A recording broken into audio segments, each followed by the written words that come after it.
It's the 16th century, and the Spanish Inquisition is in full effect in Mexico. During this time, there were men who lived far from the church and far from what Europe considered civilization. They lived in the wilds, on the margins of empire, and they possessed a skill so refined it bordered on myth. They could make a 1,000-pound animal do the impossible with nothing more than posture, pressure, and a whisper. To those who watched, the relationship between horse and rider seemed supernatural. Pious villagers spread rumors that these men made pacts with the devil, that their horses were tamed through sorcery, that enchanted spurs or whispered incantations bent the animal's will. These were not idle tales. There are historical records of these men brought before tribunals accused of superstition and witchcraft for the way their horses responded to them. To the untrained eye, it wasn't training, it was magic. And that was the legendary horsemanship of the Charro. Centuries have passed, and the culture of the Charro has not only survived, it's been elevated. In 2016, Charreria was inscribed as a UNESCO Intangible Cultural Heritage of Humanity, officially recognized as an essential and living part of Mexican identity. It is celebrated as a symbol of tradition, discipline, family, and national pride. But beyond the Adelita dresses, the gilded tack, and the vibrantly beautiful pageantry, there exists a darkness that cannot be ignored. Because while the charreada is the official sport of Charreria, what we're talking about today is not the rodeo itself. It's an exhibition that often occurs alongside it. Caballos bailadores, the dancing horses.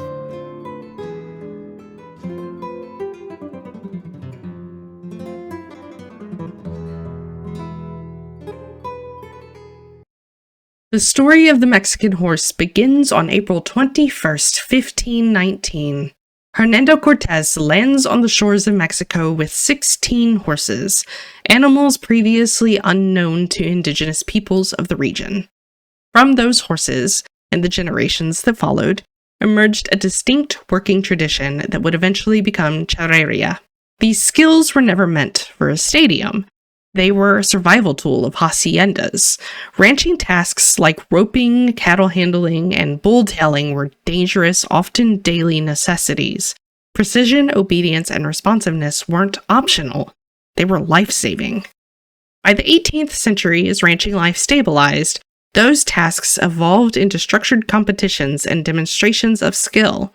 What once kept people alive became a form of recreation, pride, and identity. Today, Charreria is the national sport of Mexico. We see its beauty most clearly in events like the Cala de Caballo, where horses demonstrate a good rein through high-speed stops, spins, and precise transitions, or the Escaramuza Charra, where teams of women ride side-saddle in traditional Adelita dresses, executing synchronized high-speed maneuvers that demand extraordinary horsemanship and trust. These events celebrate community, lineage, and national heritage, but nested within the culture is a specialized spectacle, one that claims artistry, but often delivers something else entirely.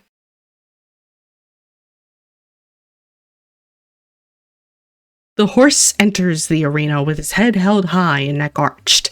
His knees snap upward, his hips drop lower into a sit. He trots in exaggerated rhythm to a live brass band, his rider proudly displaying the horse's zapateado, the stamping, dancing cadence meant to mesmerize the crowd. To an unfamiliar audience, it is dazzling. But to those who understand classical training, biomechanics, and time, it is a crude imitation of an art Spain once defined with precision and patience. For centuries, mastery of classical dressage was a mark of prestige. Movements like the piaffe and passage were never tricks. They were the culmination of years of gymnastic development. Horses were trained gradually, their bodies strengthened to carry themselves in collection without strain. Pillars were historically used not to force movement, but to help a horse find balance without a rider's weight. In the world of caballo bailadores, these concepts have been hollowed out. The names remain, the discipline does not. I will not lend terms like piaffe or passage to these performances because what we are seeing is not classical training. These movements are overwhelmingly misapplied, improperly developed, and mechanically coerced. Many of these horses are started young, so young that there is no consistent minimum age across the industry.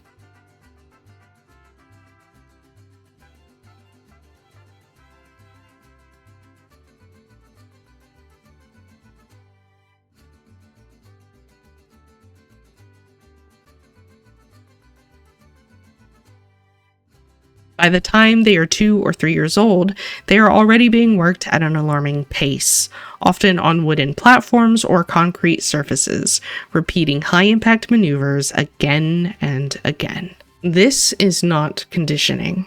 This is acceleration.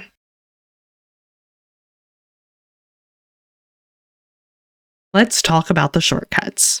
A true piaffe takes years of patient muscle development, balance training, and correct engagement. But within caballos bailadores, trainers often turn to what can only be described as mechanical torture to manufacture the appearance of a dancing horse in months. The horse is placed in pillars, sometimes 2 pillars cross-tied, sometimes 3 with one directly in front of it. From there, punishment begins. Whips or rods made of wood, bamboo, fiberglass, or PVC are used to strike the horse's cannon bones, knees, and hocks. Some argue that because certain implements are flexible that they don't hurt. That argument collapses under basic anatomy. A horse's lower legs are composed almost entirely of skin, tendon, ligament, and bone. There is no muscle, no padding, no shock absorption. One light tap would smart. Now multiply that by hundreds in a single session. And what we end up with is essentially mechanical soaring.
Large leverage bits are often employed to hold the horse in position.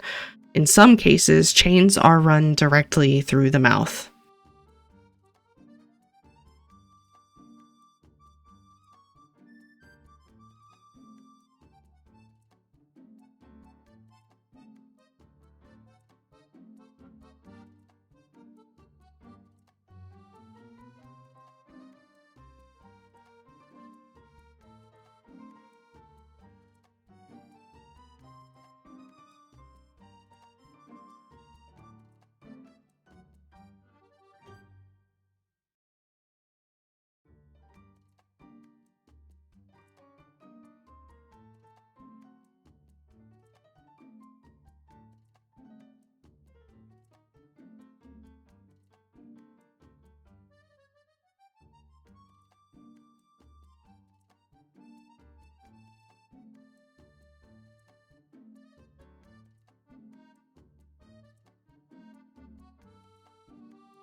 And then there's the Sorcery, a traditional Spanish noseband, often made of metal, sometimes with sharp edges, sometimes fashioned from bicycle chain. When used, it can fracture delicate nasal bones and leave permanent, jagged scarring across the face. These are not accidents. They are tools of the trade.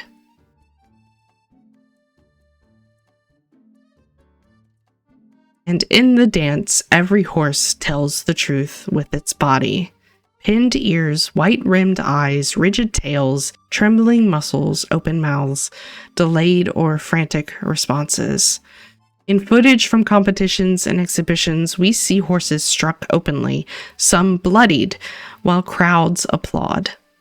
Stress signals are dismissed as spirit, pain is reframed as expression. The audience sees rhythm, but the horse experiences fear.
Could a horse, in theory, be taught to move rhythmically through ethical training?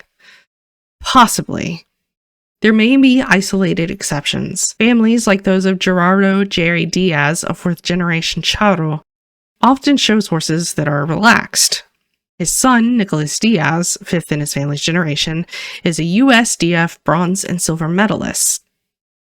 The Diaz family are often cited as proof that it can be done correctly, but even there, skepticism is warranted. But industries are defined by their norms, not their exceptions.